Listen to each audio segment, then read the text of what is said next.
Alright lads, so it's finally time for us to update our monthly tiers, this time for the month of January. And within the month of January, we did get 6 new characters and also 6 new resurrectable characters. And this month was quite notable, mid-month bringing us 3 new premium characters. One of them being a long-awaited Fierce Battle Aizen, and also Shunsui getting his first character in over 2 years. While the resurrection side did finally bring us 1000-year Blood War resurrections. In this case, Tenjiro, Senjumaru, and also Kiryu, long-awaited resurrections. And I would like to think that resurrections were actually pretty good. And of course, with that, we are going to be adding them on the tier list in today's video. As always, though, when it comes to our rankings, we value 3 main things: damage, survivability, and of course, also usability. If you excel in all 3 of those things, you're most likely going to be at the top.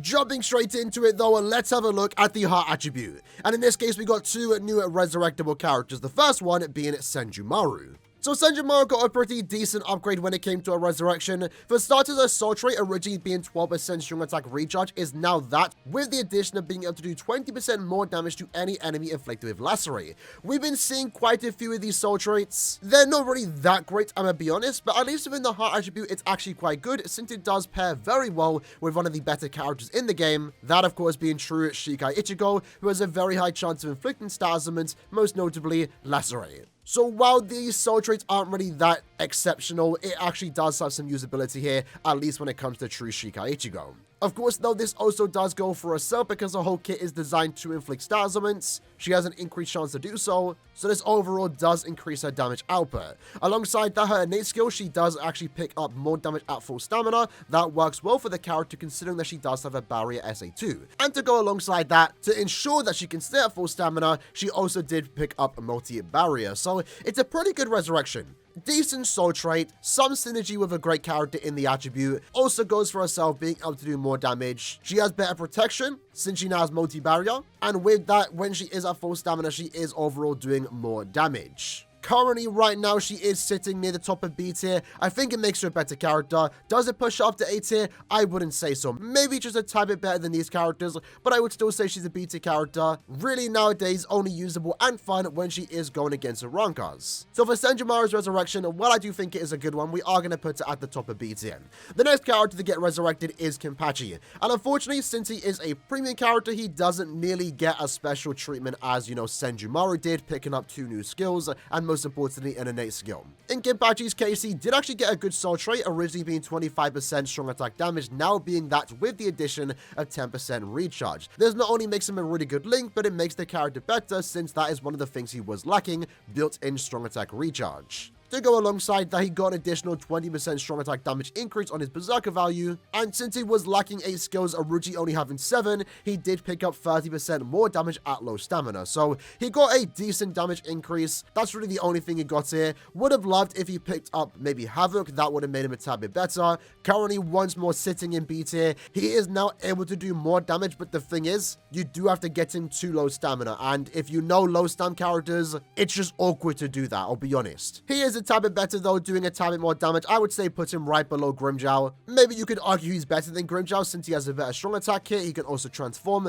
That is a good thing about him, and I guess you could say that. We're going to put him right there. I think his lack of Havoc though still hurts him a tad bit. Of course, damage output isn't nearly as crazy as some of the newer characters, but it was a decent resurrection nonetheless. Resurrections aside though, now let's talk about the newest characters, and we're starting off with the best character of the month, Valentine's Day Ruruka. What an absolute beast. To no one's surprise, we're gonna put in SS tier. She is really, really powerful. Now, she is the Limit Breaker character of the month. By the time I upload this tomorrow morning, we are gonna get the next set of Limit Breaker quests, and she is gonna be an amazing character for that quest. But the way she's setting up, she's gonna be a good character in potentially any set of Limit Breaker quests, especially when paired with Kyogre, who allows her to get strong attack recharge in between stages. Now, to best describe how powerful this Ruruka actually is, first up, let's look at her damage output. She has a built-in 40% berserker, she has frenzy +2, and when you do inflict a status ailment, which she has a somewhat easy time doing since she does have the Siphoner skill, where every 5 seconds she has a chance to inflict drain on any enemy on the fields. But when you do inflict a status ailment, you do get an 80% SP boost. That in of itself is already great, but to go alongside that, her full stamina damage soul trait, being at 30% allows her to do more damage, also allows her someone to hit a tad bit harder. She has built-in weakened defense, and of course she also does have the new enemies defeated bonus. And it's with that, the more kills she gets, though of course, the stronger she does become. And within her enemies defeated bonus, for getting 10 kills, she gets a 20% berserker. At 25 kills, she picks up an additional 20% more damage at full stamina. And at 50 kills, which is fairly easily done, she then gets an additional 20% strong attack damage buff, which she does give to your entire team, and it's a universal buff. So it doesn't matter if they're a heart character, a mind character, everyone in her team is getting 20% more strong attack damage. This is going to make it good for, of course, Limit Breaker, where she's easily going to be able to get those kills, but it also just increases her damage output, and her damage output's already high as is. She has a good set of strong attacks with the built-in drain, so you're also easily able to stay at full stamina. She's able to clear any quest that she wants to very fast regardless of killer, and also most important, and I spoke about this quite a bit in regards to this character, is that because she is a heart human character, she pairs well with a really good support in the form of TLA Kugo. In Kugo's case, he does actually increase your strong attack damage by 20%, and you do 40% more damage to any enemy you inflict with a status omen, as long as you are a heart attribute human. It's one of the best supports in the game. We have many characters like that in other attributes. It's the reason why Yachu is able to do ridiculous amount of damage and also clear guild quests significantly faster when compared to any other character. And Ruroka is very fortunate enough to have that combination with Kugo, and that's what makes her, I mean, regardless she's an SS tier character, but Kugo basically solidifies her as an SS tier character. At least especially when it comes to guild quest content, which I think is actually quite noteworthy with this character since she is a ranged holo killer. I've noticed that we don't have that many good ranged holo killers, I'll be honest. When the Nightmare difficulty of guild quest came out recently for the ranged holo guild quests, my ult account was struggling to beat it because it didn't have that many good characters. At least any good leads that could actually brute force their way through it. That account actually has Ruroka. I'm very fortunate for it. And the next time Nightmare GQ comes back, I'm probably going to beat it solely thanks to her. So she's good in any content you want to put her against. She has good survivability thanks to a built-in drain, high damage output, good strong attack kit. It's going to be really good in potentially any month of Limit Breaker, and it's also really, really good. Probably the best lead for the ranged holo guild quest, especially when paired with Kugo. Easily makes her an SAS tier character, but where exactly are we going to put her? At first, I was thinking maybe in the 4th place, but right now, I want to say better than Bruno. I really do. And in ways you can argue she is better than Bruno, but given that Bruno has 2 killers here, I feel like he has a bit more usability, especially in a more difficult guild quest week that is the Amelia Sparta guild quest. New accounts might be a bit more impressed by Bruno when compared to someone like Ruroka. Or more so, Bruno offers a tad bit more usability. I think they're both good characters. You can definitely argue either or. The heart attribute in of itself is already stacked as is. It's probably the best attribute in the game right now, up there with the speed attribute. They might be tied at this point. And last month, we just got True Shika Ichigo, so you know if you're going to follow up with another heart character, you have to make them good. Otherwise, why would you even want them, right? In this case, I feel like Kayla did a good job of making this character. I think she's great. Easily an SS tier character. And I like that it is also a Ruroka too. It's been a while since we've had a powerful and broken Ruroka. And now Ruroka fans finally have this. And she's definitely a character I want to get sometime in the future. At least when it comes to guild quest content. That's basically it for the hot tier list though. Let's hop into the next one. And next up we have the power attribute, which surprisingly hadn't received a character in quite some time. Our last character being Parasa Rukia, but that's why this month we did get 2 new characters. And in this case, no new resurrectable character, but jumping straight into it, we have Shinsui. His first character after 2+ years. Kind of crazy to think about it. And while I do think that Shinsui is good, maybe it isn't the character we entirely wanted per se. And by that, he's just a normal attack damage character designed for guild quests. He's a good character, but he doesn't offer any unique or fun gameplay, right? I'm happy Shinsui got a new character, but I also do want a really OP, powerful SP Shinsui character. And this character essentially isn't that, but he is still good. So what exactly does make him good? Well, again, as I mentioned, he wants to be used in guild quests. You can use him outside of guild quests since he is a ranged normal attack damage character with the guard break skill, but realistically, you're not really going to do that. You're only going to use him in guild quests, the ranged holo guild quest, which does need the added support, so I do like his addition to the game. While it's true the ranged holo guild quest does have access to Mana Orihime, Spirits Are Forever With You Jushiro, I do feel like more normal attack damage support for this guild quest was needed, and it's nice to have a premium option, a character that you might get in the future, might eventually even get him duped out given his premium status. In terms of damage output though, it is relatively high, being Flurry +1 with a 60% bruiser, 20% more normal attack damage, and this in of itself is actually given to your team, assuming you are a power attribute character. His soul trait is an additional 30% normal attack damage, so relatively high bruiser value here, and to go alongside that, he has more killer effects, which gets increased in guild quests, more range damage, which also gets increased in guild quests, and he also does have a boost SA2 with the booster skill. So a lot of things here increasing his damage output. Even though he is in a guild quest week with other great boosters like Mana Orihime, like Beyond Bankai Jushiro, I still think he's a great character, and honestly is a suitable no attack damage character as your main DPS or just a team supporter, giving him recharge to boost your entire team. I pulled the character recently on my main, and I definitely did use him against the Nightmare GQ, and he did wonders, even at 1 out of 5. I think he's a great Nat character, nothing super crazy, doesn't do anything super unique, but I still do feel like he is a good character to pick up sometime in the future, especially if you do want to beat the potential Nightmare ranged hollow guild quest. Pair him with Ryuka, for example, next time that GQ comes around, you're gonna have a pretty good team. In this case, though, I feel like he's an S tier character, probably around here. Maybe you could argue to be a tad bit high, to be fair. He's a weird one how to rank him. I would probably say like here. I just think he's a solid Nat character. Can be used outside and inside GQ, but most importantly, mainly is a guild quest character. That then takes us into our next character, that being the Valentine's Day Mashiro, a very cute character. I'm a big fan of this character, I like her design, and the best way to describe her is that she is a super Link farmer. This time for the power attribute, which is technically desperately needed here. Our other good super Link farmers consist of Mana Yumachika, who I have in A tier, and also this Nelio, who I have at the top of S tier. The standard for the super Link farmers have been slowly but surely been getting increased thanks to characters like Tensa, Ikaku, Swimsuit Rangiku, and most importantly, 1000 Year Blood War Senjumaru. And the power attribute as a whole has desperately needed a character like Senjumaru. Unfortunately, this Mashiro isn't that. But I still feel like she is a good character nonetheless, and the great thing about her is her soul trait. So there's one thing to take away from this character, regardless of how good or bad she actually is, regardless if you actually like the character or not, she is a very powerful soul trait, a unique one at that, being +5 super links or potions. So if you do pull her, you never actually have to use her. You can link it onto your other characters to turn them into super links or farmers, or you can get your super links or farmer to now drop +10 instead of the usual +5. As a character though, she is actually quite solid. In terms of damage output, she has Frenzy +2, a 40% Berserker, an increased chance to inflict star elements, and in her case she can inflict paralysis. And since her SA1 and 2 are very vacuum-like attacks that hit quite a few times, you're almost guaranteed to inflict a star element on any given strong attack, and with that, you then do 80% more damage to those paralyzed enemies. So her damage output honestly isn't even that bad.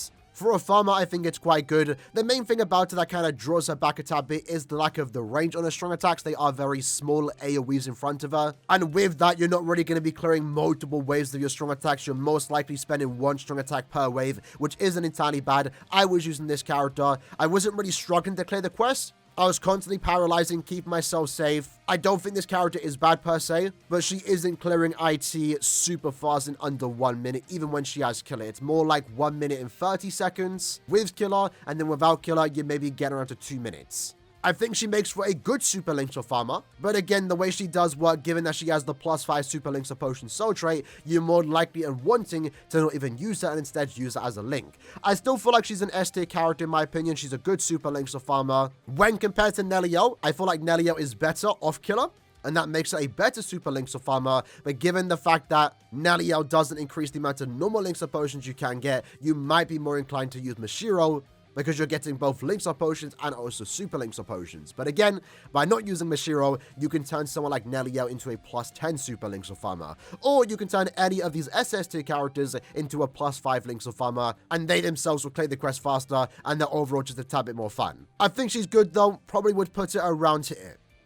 Maybe here. She's strictly a links or farmer. Maybe you can use it in guild quests, but I think outside of her soul trait, she might be a tad bit forgettable. With that, though, that's the power tier list. Let's hop over to the next one. And in this case, it's the mind tier list, where we have 4 characters to add, 2 resurrectable, 2 new ones. The first resurrectable character being Fierce Battle Ichigo. In his case, he got a very safe resurrection, nothing super crazy, nothing bad by any means, but just very straightforward. He picked up 20% more Berserker, and his soul trait being a first for its kind, being recharge originally, strong attack recharge, and also now more damage to enemies not affected by an ailment. This pairs very well with another character in SS tier, the go-to farmer for the mind attribute, that being Ikaku. So I think that's actually quite good. He's a good source right now, mainly only for one character in this attribute. And as a character, he got 20% more Berserker. That's really about it. If anything, maybe you can now increase him up a tad bit. In a way, basically plays the same, just now does a tad bit more damage. As for Kirio, in her case, she got an interesting resurrection, a potential good one if you look at it like that, but I feel like in practical use, it's not the greatest. So, for starters, she did pick up 2 new skills. Her innate skill being Paralysis Duration Matters 100%. This is noteworthy, since she is a ranged normal attack damage character with a boost SA2. Realistically, the only place we can use her is in the ranged Soropa Guild Quest, which, to be fair, doesn't really have a dedicated booster, so there was some potential with this resurrection. And her getting the built-in paralysis immunity I think is great, since it means you can actually use it reliably in that quest and not have to give her any immunities or use a character that can share an immunity. To go alongside that, she did get a 10% increase on her bruiser value, taking it up to 50%, and I feel like all she needed at this point was just to get the booster skills so she can give herself more stats and also your team. She didn't get that, despite, again, this resurrection kind of being designed in mind for Guild Quest. Instead, she got 50% more damage to any enemy not afflicted by an ailment. So, it's a good and bad one. It really is. When you're damaging an enemy that isn't affected with an ailment, essentially you have a 100% bruiser with a boost SA2. That's quite noteworthy, even for a character of this age. I mean, Shunsui is very similar, a character that just came out recently. The only difference is that he has more skills dedicated to the guild quest that, of course, allows him to do a tad bit more damage. So Kirio has some real high damage potential, but the problem with her is that she wants to be, again, used in guild quest, and in guild quest, you're going to inflict status ailments. So while it is nice that she's able to potentially do 50% more damage, most of the time in the quest that they're kind of designed to for now, you're not getting that extra damage increase. You're really not. So I think on paper it's a good resurrection, but in practical use, I don't think it's that good. Having said that though, the extra paralysis immunity definitely does help her a tad bit. I would say for now, she's definitely worth moving up. Where exactly would I move her? Probably around here, to be honest, because she definitely does have a place in guild quests, where compared to the other characters in B tier, maybe they don't have like a direct niche. She does. And you know what? If we ever get more characters in the future that are ranged Soropa characters that are also designed to not be inflicted any stat elements, I would say she actually gets better. Whether K-Lab do that though, that would depend on the future, but I highly doubt it. Moving on to the new set of characters though, the first character to talk about, and one of my favorites of the entire year already, is the new Fierce Battle Aizen. Finally, we got Aizen in his Hueco outfit, the previous one being a frenzy character from like 6+ years ago, never really being playable. This character is actually good for a mid-month character, and his Soulbomb is easily going down as the top 10 Soulbombs of the entire year. I love this character. Don't have him, but I would love to pick him up. So first up, let's look at how good Aizen actually is. And how we're going to do that is look at his damage output. So he has Frenzy +1. When you're at full stamina, you have a 40% strong attack damage increase. And since he wants to be at full stamina, he does have a built-in team heal every time you move to another map, which is good for him to stay at full stamina. Once more, when at full stamina, you then do 20% more damage at full stamina. When you inflict a status ailment, you then get your 80% SP boost. And then furthermore, you also do 40% more damage to any enemy that is weakened. So in terms of strong attack damage output, actually really good. He is a mid-month character, so it is noteworthy that he was also given Havoc. His strong attacks as a whole are also relatively respectable too. He has a good strong attack hit, but he is also a bit weird with the way they did design him, because they also just gave him significantly more damage and almost designed him to be a really powerful soul bomb character, which is very weird, especially in a meta where nuking is no longer relevant when at least it comes to guild quests. So with the already aforementioned skills, he also does come with weakened defense. He also does come with a team party buff, where if you are a mind attribute character, you get 30% more damage on your soul bomb. And then most importantly, he has a new soul traits, which is special move damage plus 40%. So this character's soul bomb hits ridiculously hard. It really does. The character's damage output's also relatively good, and he does do more damage to weakened enemies. Although there is a problem with this character, which I didn't realize straight away upon, reacting to the character, is that he doesn't have a built-in debilitator skill. So when you do inflict a status ailment weakening, it's going to wear off very, very quick. You don't have much time to, capitalize off the weakened enemy, in which, at that point you're doing like 90% more damage. I don't think it's that big of a deal, but in Guild Quest, keep in mind, Weaken in itself is already nerfed as is. Even with Debilitator, it lasts like 2 or so seconds. So if you are using this character in Guild Quest, you're going to inflict weakening, and it's almost going to go straight off the character. It's kind of crazy. I did forget to mention, though, he does have a 60% devastation. So again, just more soul bomb damage. His soul bomb hits ridiculously hard. He has a niche soul trait, but definitely can be useful and maybe usable and fun when you're trying to go for some really high damage numbers. And he also does have some built-in utility, guard break, hitting an enemy, and also strong attack recharge. So he's honestly a really good character. Easily an aesthetic character in my opinion, but where exactly would I put him? I would say around here. Maybe I'm undervaluing him. He's a weird one. He does have a good killer too, so I would maybe say around here. Maybe 4th place in the S tier list. It's very rare for us to get any type of character that just does a lot of damage strictly on their soul bomb. And even though they did do that with Aizen, it's a first type of character too, because usually the go-to damage output on soul bombs for Caleb is just, SP boost, weaken defense, bombardment, and that's it. They gave this character just crazy amount of buffs when it comes to his strong attack damage, but most importantly, his soul bomb damage. And you know what? The main and fun part about this character is his soul bomb. So I kind of like that they made it one of the more powerful soul bombs in the entire game. And in a weird circumstance of events, we also did get a new Momo to go alongside this Aizen. Maybe she's giving the chocolates to this Aizen. Now in Momo's case, she is one of the more forgettable characters of the month. The best way to describe it is that she is a droplet farmer. She's these new type of droplet farmers that we have been getting. With that, she guarantees 10 heart droplets every time you are using this character. To go alongside that, she increases the heart droplet drop rate by 50%, 20% from her skill, 30% from her soul trait. So she's strictly there to farm droplets. With that though, one of the main places you are going to farm droplets is in epic raids. So you do want to have a good damage output, and she herself does have a good damage output. With Frenzy +1, a 60% berserker, and also 100% more damage to any enemy not affected by an ailment. That makes her hit relatively hard, especially when paired with her SA2, which is a boost SA2 with the booster skill. You could potentially use it in Guild Quest, although keep in mind that since she is a ranged character, her SA2 isn't actually doing damage. Her strong attack 2 and 3 are good. SA1 leaves a bit more to be desired. But I feel like her most important part is her damage output. She's going to be good in epic raids. She's going to farm droplets just fine.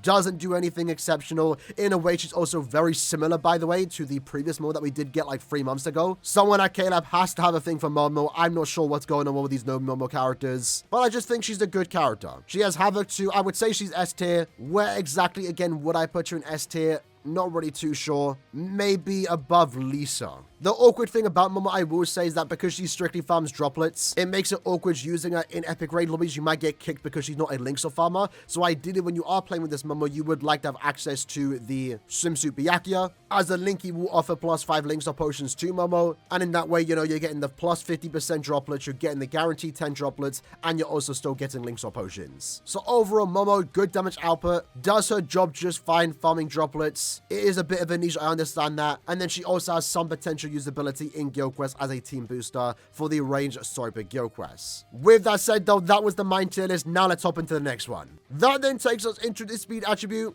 where this month we got no new character. Kind of expected those speed as a whole is absolutely stacked. But with that, since we did get no new character this month, I do expect at least 1 new character to be released in the speed attribute within the month of February. With that said though, we did get 1 new resurrectable character, that being the 1000-year Blood War version of Tenjiro. And he actually got a really good resurrection. I don't think I gave it enough credit when I first initially reacted to it. So what exactly did he get? Well, originally being a 12% strong attack recharge, he now has that with the addition of being able to offer 20% more strong attack damage when you are at full stamina. That makes him one of the best links in the speed attribute, and of course also goes for himself being able to do more damage. Since he is a 1000-year Blood War character, he did get an innate skill, and with that innate skill, he gets 30% more strong attack damage when you are at full stamina. So with that alone, he already got a 50% damage increase, assuming you can keep the character at full stamina. When it comes to his skills, he then got an additional 10% Berserker, and he did pick up 1 new skill, a team party buff,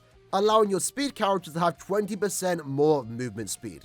And this is noteworthy because he is the first character in the speed attribute to actually have that skill. I think every other attribute has a character that can increase movement speeds besides the speed attribute, and it's kind of crazy they put it on a character that is resurrectable.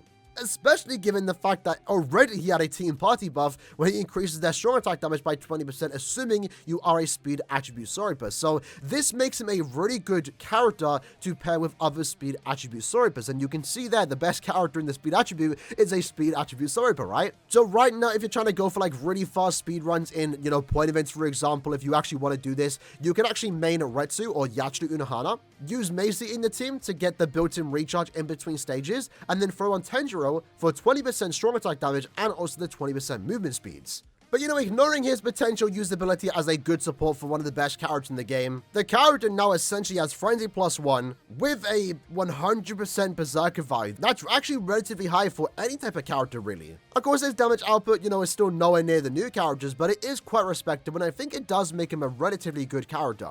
He is, as of right now, still lacking guard break, keep that in mind, but I do think it's enough to basically get him to the top of A tier. Maybe just below Shinji, because Shinji has the usability with Retsu, but technically so does this character, so I would say they're potentially tied.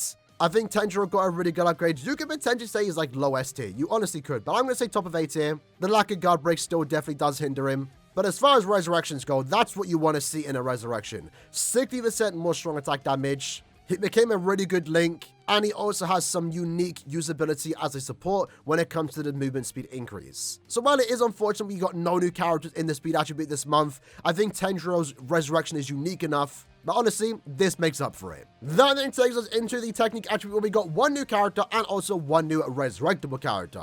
The resurrectable character is Fierce Battle Aizen, becoming a really good link, being 12% recharge and also 16% more damage at full stamina. As for his skills, he also got a 20% Berserker. He is also one of the few characters that naturally had guard break built in. He was one of the first few SP characters to have guard break, and I think that actually makes him quite good. Still does have some problems with his, strong attack hit. Still a somewhat slow character, but I feel like his resurrection is relatively good. Currently, he was in B tier. I would say right now, it can maybe move him a tad bit to around here. Still a B tier character, nothing super crazy.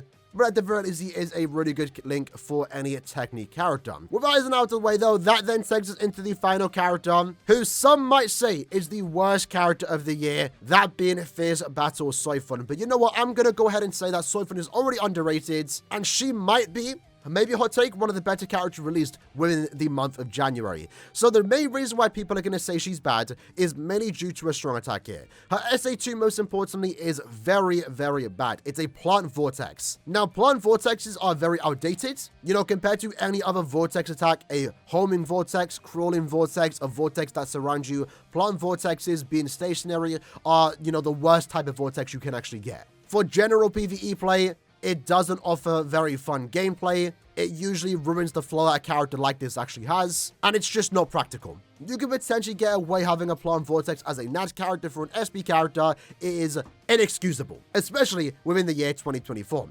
But having said that, I think she's actually really good. If you are someone, because keep in mind she's designed for Guild Quest, if you are someone that can't beat the Human Squad Zero Guild Quest, the melee one in particular, you're gonna want to have Soifun, and you're gonna be happy to have Soifun if you do eventually pull her, especially given that she's a premium character. Because the way this character is designed, that she wants to strictly be used in Guild Quest, and if she can beat that Guild Quest, then is she really that bad of a character, regardless of the strong attack kit that she does have? I would say no. So let's actually look at the character's strong attack damage output. Keep in mind the character itself, when at full stamina, has 20% recharge, so her strong attacks are actually coming back really fast.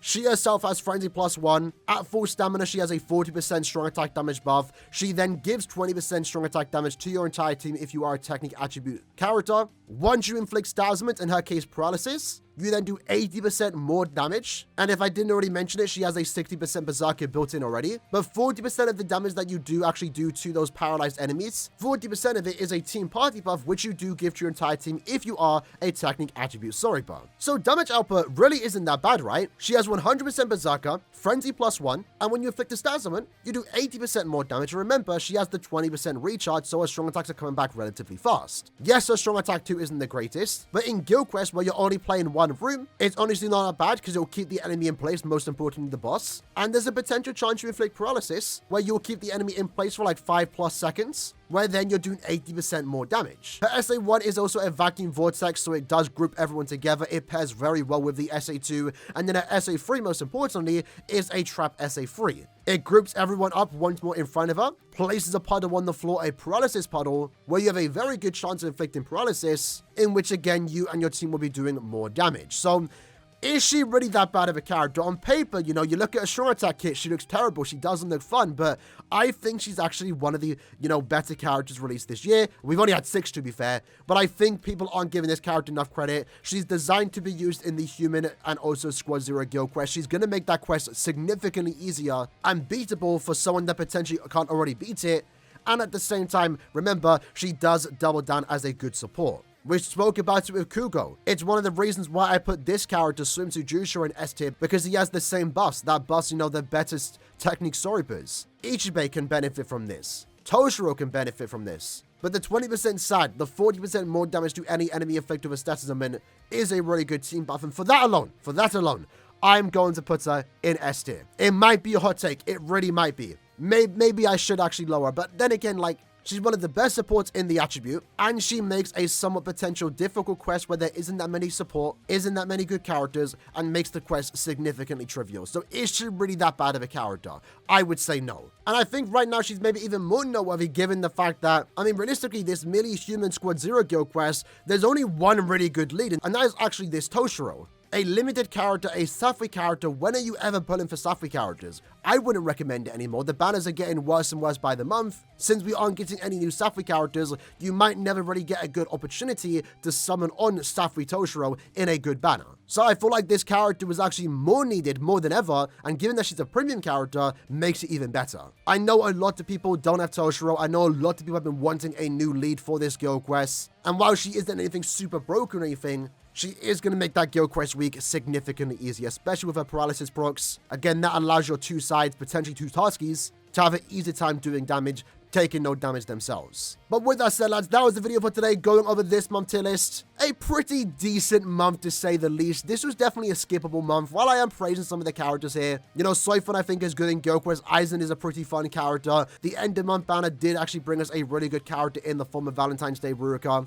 I don't think any of these characters here were a must summon, and these 6 characters are most of the characters you want to get at a later date. I did 2 steps on both of their banners. I didn't go past that because I know, you know, especially in the month of January, I've been playing this game for years now. Whether I summon or skip it, I usually end up getting every character in the month of January throughout the entire year anyway. Even though none of these characters were must summons, I still think we had some good valued characters here that are definitely good characters to pick up later on. Again, Soifun's going to be good in a guild quest week. Shunsui's good in his guild quest week. Ruruka brought more support to the ranged holo guild quests. Ruruka as a whole is just a really fun and good character too, especially in Limit Breaker, which we will be testing tomorrow. Aizen is a unique looking fun type of character with soul bomb damage. You can definitely do some fun things with that. The resurrections we got, while the end of month wasn't that exciting, the mid-month characters were actually really good, with Tenjiro's resurrection being one of the best of the year already. And then we also did get Mishiro a super link sort link. While she might not be a character you want to use, she definitely will speed up farming by using her at the very least as a link. So overall decent month. Nothing super crazy, but I am more so looking forward to next month, because I do expect a potential 1000-year Blood banner at the end of February. Or at the very least, some type of exciting banner, especially because last year was actually Quincy Ichigo's remake. Hopefully they can follow up with the hype. Either way, hope you guys enjoyed the video. See you guys next time. Take care and peace.